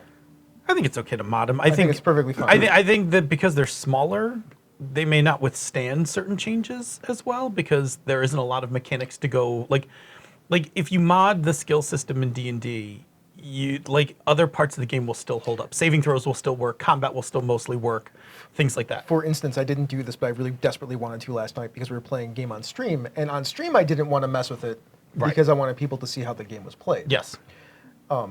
But in 10 Candles, there's a pool of dice, and when ones get rolled by the players in a challenge, those dice go to the game master's Yep. pool. And it also makes it less likely that the players will succeed. There were some times during that game last night where people were like, I would like to do X, or do we have X, do we have Y? I'm like, yeah, give me a dice from your pool and you can have it. Sure, right? Right? Spend the That- narrative. That doesn't mess with that game at all. Yeah. That's a neat little extension or hack to that game. Sure. Right. I totally would have done that if I wasn't playing it on stream. Right. One of the things I am not inclined to mess with in a game, like in a small indie game. So in PBTA games, I will not tend to dick around in the moves. Like I will not go in and edit moves. I will go make more moves. Like I'll make moves for anything, but I won't be like, you know what I think Dungeon World needs? I'm gonna fix the hack and slash rule.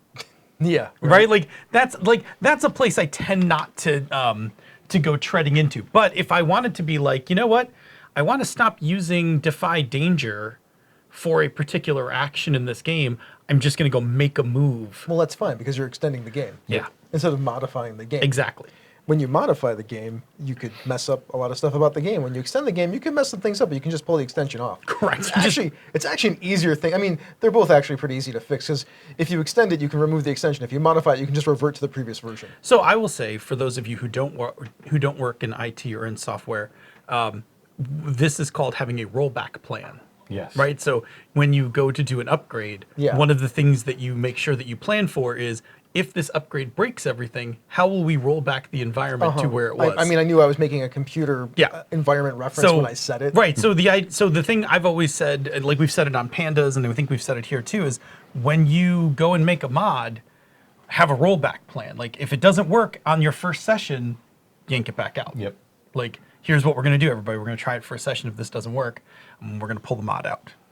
Yeah, totally. And which you can totally do. It's okay. Yeah. Yeah, it's totally okay. It's the thing where I think we said it on Pandas, where like ideally you should make this mod and play test it. You won't. So You'll just just go go jam do it it into your live. game. Jam it in and Do go. it live. That's Right. how I do everything You're anyway. not- It's just you're- do it live. Yeah, you're not going to do that. So when you jam it into your game, be ready to pull it out if anything goes wrong. Yeah. All right, one more, and then yeah. we are Much like prom night. Uh, caught up here. Much like prom night. Obviously, Jackal wants to know, Todd, what hacks for your zine are likely to be inspired by High Plains Samurai? I can't give you props for that joke. Oh, I Avi, mean- I love your question. You know what? To tell you the truth, I'd never really thought about that before. Ooh, now triggered thought. Yeah, if anything, I would have to say actually the Popcorn Initiative on that one, because that's one of the the very first things I said about High Plains Samurai. When I started getting into making my own games from scratch, the reason why was because the whole idea of initiative rules and the turn sequence for a lot of games at the time just really pissed me off continuously. Like I would take the dog for a walk and I'd just be venting. People would just see me walking by going, it's like, I don't understand. You roll a d20 and that determines the order that you act in and stuff like this. So, yeah, for me, that's probably like the first thing that I would pour it in. But I gotta say, V, V, V. Love the fucking question. Now you give me something to think about. I'm not gonna sleep tonight. I should have jumped in. I failed. I should have been like, V, V. When it was being chanted, I failed. Oh, I failed. man. I think when our guest does it, like you really like Yeah. we've hit a certain. I know, Yeah. right? We love having Ovi in the chat What room. was I gonna say? So Ovi the Jackal, Ovi's going to run an Apocalypse World, but tweaked to use the dogs in the vineyard setting. Oh. I think that's fascinating. That's I have some fascinating. questions. Ooh. I have some questions and some wonders about how that works, because Apocalypse World is often defined by the place that you start And the scarcity and of that the scarcity surrounding. of the resources in that location and the interpersonal drama in that location. When you're wandering from town to town, how does that stuff heat up? Because every town, the premise of a Dogs in the Vineyard game is that you are going around making moral judgments. Yeah, the town has a sickness. Yeah. There's something wrong with the town, and then your job is, as dogs, is to find what it is and pass judgment on it. So I'm not 100% remembering the moves from Apocalypse World at all. So I don't know how that would apply to a gameplay that is surrounded about wandering from town to town, solving It's interesting, though. moral quarrers. that it's is very interesting. It's very would- fascinating. I would definitely take in that case, I'm wondering if the scarce resource is morality. Ooh. It's an interesting That's an idea. interesting way to do That's it. a good one. Yeah. Ooh. There we go. I just blew my own mind on that one. All right. Well, let's. I guess we should move on to that. Was a really good discussion, actually. Yeah. Yeah. Yeah. And don't forget the Kickstarter ongoing now. How are we doing, Bob? It actually has not changed during the course of the show yet. I think it's because based on my Gmail this morning, mine too. many people in our chat room Almost every have Mr. already Active person backed it. backed Yeah. it. Yeah, that. I see a lot of MMP names on the backer list already. That seems so unsurprising. Right, Yeah. people we were friends with, like blowing up my email. this is all my day. shocked face. Yeah. I'm shocked. I kind of knew when you launched your Kickstarter because I was in a meeting and my phone started buzzing and I opened up Gmail, and it's like so and so has backed, so and so is backed, and I'm like, they've launched. Yes. So, go check it out on Kickstarter. Yeah. Yeah. Todd, you hanging out for the rest of the show? I will do it for as long as my phone has power. Sweet. How much power do you have left? I got the 20% warning. Uh-oh. Well, if Todd mysteriously But we, disappears, we'll understand. we should be good. We should be good. Here we go. Let's do this. Wiggly-dee. It's that conversation corner. It's the conversation corner. It's the conversation corner. It's the conversation corner. Let's talk about some stuff. Not bad, not bad. That's good. Especially like for it. on the I fly. like We'll workshop it. Yo, We'll work it on needs it. a little work, but I like where you're Workshop. going. Not that kind of workshop. No, not that workshop. I We dot checked Rob, the dot checking the guest. I didn't have enough batteries on the table today. I feel bad about that. That was funny. It was like a pit stop. Like We've gone through like 8 batteries on this table. Yeah, we've- So one of the things we're going to buy, since this is the conversation corner, is we're going to buy rechargeable and a double charger. A yeah. and a charger, AA batteries. Yep. That will last the whole show. There we go. Like our camera, we figured out that it lasts for about a little over 2 hours if we have it plugged in with a battery, and we have a battery charger with an extra battery in it just in case too. There we go. Can I have those 2 batteries that are over there too? You may. So Todd, what do you want to talk about? That is not your Kickstarter that's going on right now. Actually, there is one thing in particular. I want to talk about another Kickstarter that's going on right now because it's fucking awesome. I want to make sure that all your listeners are aware of Survival of the Able. So this is a Kickstarter that's done by Accessible Games, aka Jacob Wood. It's actually built using Fudge, not Fate. It's Fudge. And the idea behind it is that you are disabled people during the Black Plague when a zombie apocalypse breaks out. And you have to work with your disabilities in order to survive against incredibly overwhelming odds.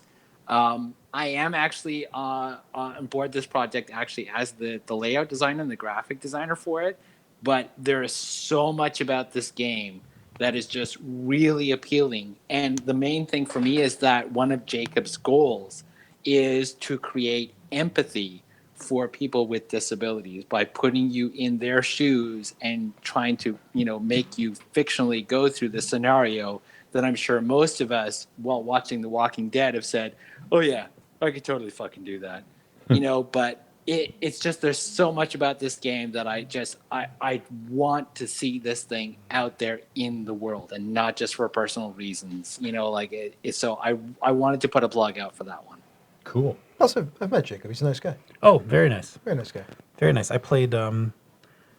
Jacob played in a game of part-time Gods of Fate. I ran. That's years ago. 15? Years Gen Con ago. 2015, That's 4 maybe. years ago. Yeah. 4 years and change. You're right. Anybody else got anything Yeah. you want to talk about? Yeah. What you call it? We played the second playtest of the Ditch Lilies on Sunday, and starting to get a feel for what that game might run like, and some little tweaks along the way.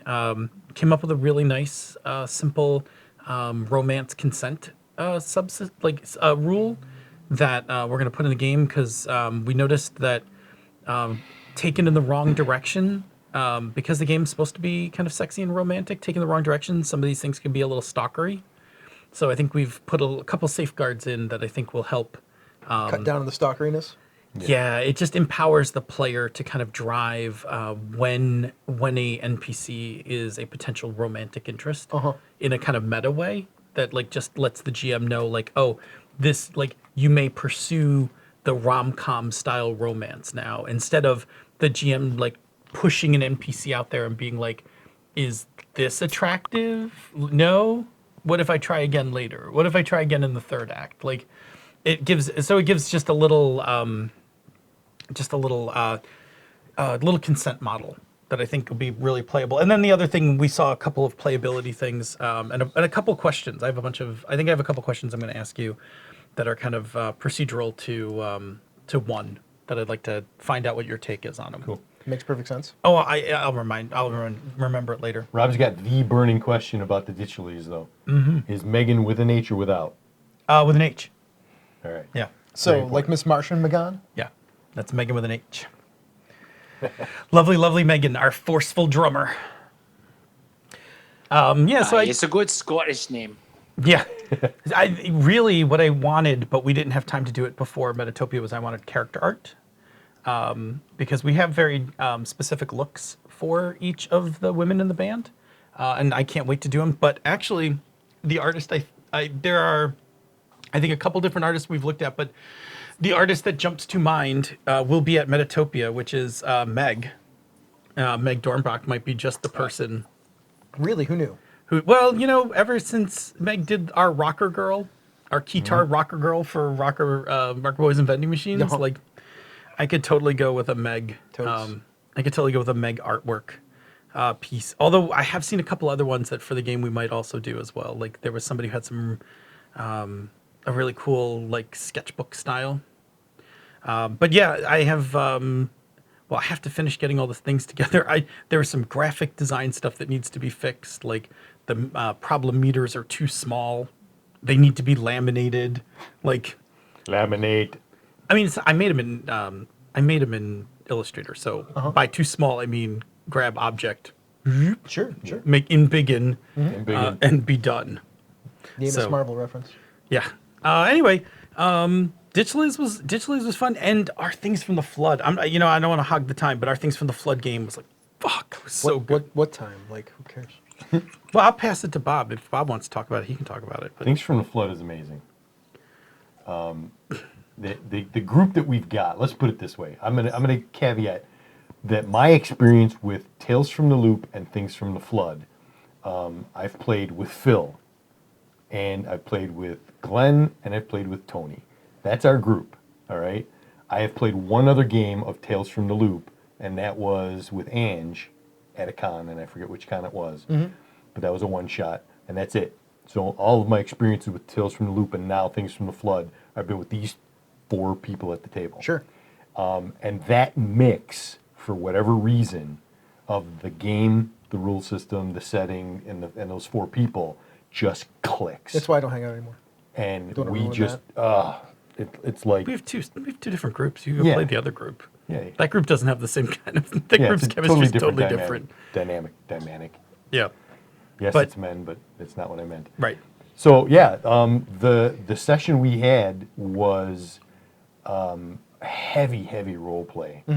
And it was the 3 characters who we upgraded from our Tales from the Loop game to Things from the Flood rules.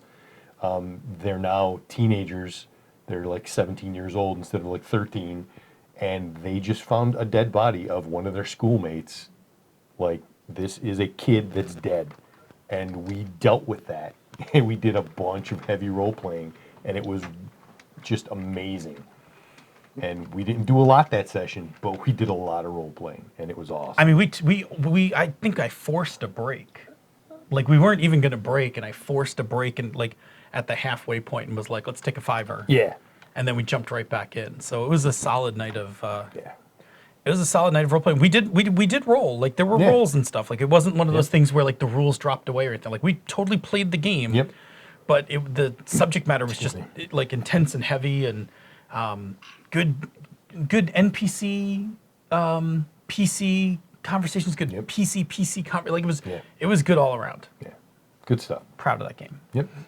Having a good time. Anyway, how about you, man? We had a You- couple of Halloween parties this Yeah, weekend. you did. You went So like Jen's, dancing. yeah, and- Jen's birthday was today actually. So is today. is today. Was today is today. Is today. Was today for those people that are listening next week. Non-linear podcast. Yeah.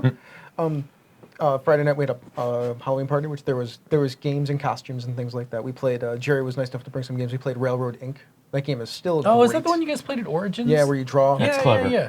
The game is so good. Like, you roll some dice and everybody has to use them at the same time Yep. to draw railroads and streets off the dice and link them up. And it's way more challenging than you think it is, and it's Yeah. very interesting because no one ever has the same map. Nope. Yeah, And- that's cool. And you can play it with up to 12 people, That's also a sign of a really cool game. right? And it plays just as fast because I mean Because mostly everybody's just as doing fast. their Yeah. thing. Yeah, at the same Yeah. time. I mean, it feels like it's totally a solo game, but you're all playing at the same time, so who cares? Can you Yeah. play it solo, or do you have to play against other people? I mean, you can play it solo. No, but will you like? Can you win a solo game? I mean, you just try to score the highest amount of points possible. Okay. Which a lot of solo play It's versions about are, that, yeah. About hitting thresholds, yeah, Yeah. absolutely. There was that, and then on Saturday night we went to a thing called the Witch's Ball at the Statler Tower, which is this old hotel that's being slowly renovated. Yeah, Statler's It's like Statler's It's an iconic. old hotel that has like over 1,000 rooms inside of it. It's a big. It's like one of the bigger buildings in Buffalo, downtown Buffalo. Yeah, it is. It really is. And it's also, isn't it outside the Statler? Am I right? Like that's where New Year's takes place, or near Statler? Near there because that's Yeah. near right down. It's right across. It's right by the convention center. Yeah. So those who have been to the QCC, you kind of know where it is. Like you know that area of town. We went on a little bit of a ghost tour in there because they had like these 30-minute ghost tours, and it was neat though. The people that were there had the EMF things going on and whatnot. They had this radio that would actually they would ask the ghost or ghosts that were around questions, and they would sort of talk back. Like, I mean, if you believe that and that sort of stuff, it was really cool. Yeah. That was really fun. But we danced for about 2 or 3 hours. I saw Nerds Gone Wild for the first time, and that was pretty good. They're a band. They play like tunes from the 80s and the 90s. Oh, cool. They dress up as a bunch of nerds. Like, it's pretty good stuff. And they're really good. They're really good performers. So that was a lot of fun. They also had the silent disco there. So like you put on a set of headphones. Like you had a set of headphones, and they got 3 different DJs on 3 different channels, and you could flip the channels on your headphones. Sweet. That was pretty That's fun. a cool idea. Yeah, me and Jen like to dance, so that was a good time. Although apparently we found out that Jen can't really dance very effectively in a corset and high-heeled boots. It doesn't really work so much for her. I felt really bad for her because she loves to dance, and she really couldn't dance for more than like 5 minutes at a time. I mean, Who there's- can't? Dance for more than 5 minutes at a time, or dance for more than 5 minutes at a time in a corset and high heels boots. The corset and high heels. Yeah. Yes. I- and I- I'm asking not out of experience. Yeah, but just- I don't know either. I have zero experience in that also. But that was the first time we'd ever tried, and Jen discovered very quickly, like, oh, this is a terrible idea. I'm like, As, yeah. as Jen said in the car, there's a reason why in ballroom dancing you stand with your back straight up. That's that is very much a thing. So something to take into account for costume designs for future. But they had burlesque shows going on, and they had a stage for the aerial dancers. They had some aerial dancers Oh, in wow. there. They had 3 different rooms with bands. So I have to ask a question because I only saw it briefly from the one selfie you took on Facebook. Which wasn't even in the Statler. Right, but what were you dressed up as? I was dressed up as a Victorian steampunk professor. Ah, there we go. Perfect. So you had the hat, right? Yes. Nice. And goggles, right? Because Yeah, they have one goggle. Like it's that costume's a work in progress. We'll be adding more stuff to it over the course of time. Cool. Like I have a cane that's plastic. That's a pipe. Looks like a pipe. Yeah. I'll deck it out and paint it up at some point. Nice. So we'll have it for next year. I can't dance in any outfit. That's funny. Yeah. So that was that. What else do I have on that list? I have something else on that list. I think. Was it? Oh no, that was it. Never mind. I'm done. You're done? I'm trying to done. think if I had anything else. I don't think I do. I did hear rumors we're getting close to season 3 of Minecraft. Yes, we're Season getting 3 close. of Minecraft. The servers I think Schmitty's almost finished the server, and then it's going to be getting the mod pack together, which I think Schmitty was working on, and then we'll probably for a week or two do some play testing of the mod pack by putting it on our downloading it individually and all messing around with it in different modes, just to see what it's like, and just trying to see how the game functions, and then if all looks good, we'll launch season 3, which I'm excited for. So am Although I. I'm excited for it, but at the same time, I'm also like, I need to finish up my other Minecraft game. Like, I've done a really good job on this Absolute Ender game, and I don't want to split time when the new pack comes out. So I really just want to get this. Like, I have a few things left to do on that game, and then I can call it a wrap.